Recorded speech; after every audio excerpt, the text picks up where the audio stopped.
Christmas is almost here, and so what I wanted to do is to help you and myself get more into the festive mood, and not just by going outside and looking at the lights or buying Christmas presents, but actually bringing some positiveness and positive news to our lives. And so what I'm gonna do today is gonna go on the internet and find something good that is happening, something that individuals are doing or organizations are doing, and just browse through the efforts and the successes and the challenges that people are trying to address today. Okay, so firstly, Google, give me positive news. A great news coming from New Zealand is that New Zealand became the first country where you get a paid leave for domestic violence, and that's up to 10 days of paid leave. And that's pretty amazing, and it's a big change for New Zealand because New Zealand is actually having a lot of domestic violence. Actually, it has one of the highest rates of domestic violence in the developed world, with police responding to a family violence incident every 4 minutes. So how it works is that you don't have to provide any proof of your actual circumstances, and your employer also has to give you some kind of safety inside your working place, which means your husband cannot just come in and beat you in front of everybody, which apparently was the case before. Not so good. So I just received a message with a video that is talking about Bill Gates and toilets. And I don't know what's up there because obviously he also needs them, but I don't think it's about that. So we're gonna see what is this video about, and I'm gonna tell you after. Okay, I just finished watching the video and it's very fascinating.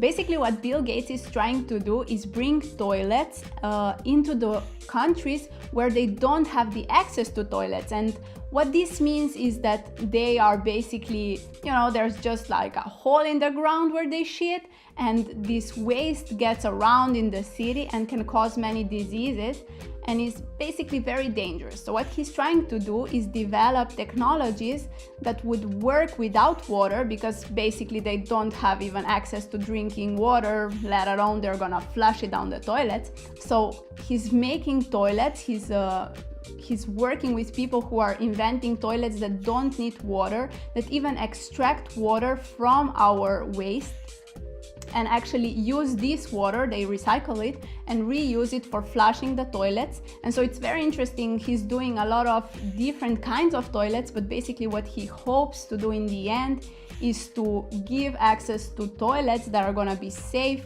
for people all around the world, also in the countries where this right now is really bad, and that's 1.2 billion people that don't have access to clean and to basically harmless toilets. Another exciting news is coming to us from Sweden. Their plan was to be sustainable by 2030, and actually they have already enough of wind power to be sustainable today, so they are 12 years ahead. Another amazing news from France is 2 pilots actually put their entire life savings into buying a plane, which they fly over the Mediterranean Sea and are saving refugees that are, sadly drowning in the waters. And basically they spend over $150,000 to buy this plane, and so now they're flying. They wanted to do something that has like real impact instead of waiting for authorities to do something or waiting to crowdfund their plane, and so they just put all of their savings into this plane, and now they're flying above and then letting the police and the rescuers know where these people are. Heroes.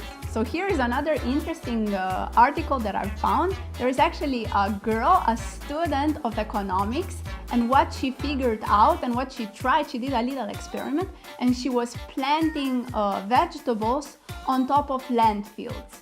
So already like abandoned landfills, and what she discovered is that not only food grows there, but also that is completely safe. So that's pretty amazing, because now we can grow our food and feed ourselves and other people with food that grows on the already abandoned landfills.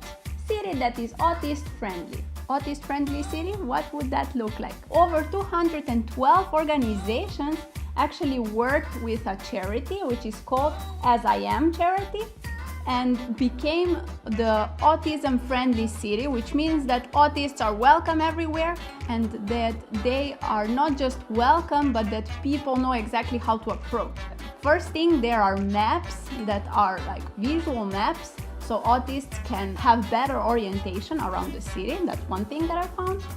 All the buildings open to service dogs, which means dogs can enter any property. There are relaxation zones and also zones where people can actually go to be alone and to have some peace, so they're not lost in all the crowd and a lot of noises. There is even quiet time periods apparently that are for visitors with sensory issues. This is a great news about autists because these people are often very excluded from the society, and so they don't have as many possibilities as the people who have no disabilities. They have also no disadvantages if you don't have disabilities, but if you do, there's very limited, you are very limited on where you can go and what you can do. And if your whole city is friendly to these people, well, they can be everywhere and socialize, and therefore we create a society that is a bit more versatile and where being different is well. If you're interested to learn more about all this amazing news, you can learn more. I'm gonna put all the links in the description box so you can read the actual news or watch the videos that I just watched. And that's it for today. Thank you very much for watching. Now tell me, do you like this new format or do you prefer the strict scripted videos that we usually do? Tell me in the comments. Like the video and share it so more people can get more positive before Christmas, and see you in the next one. Bye bye.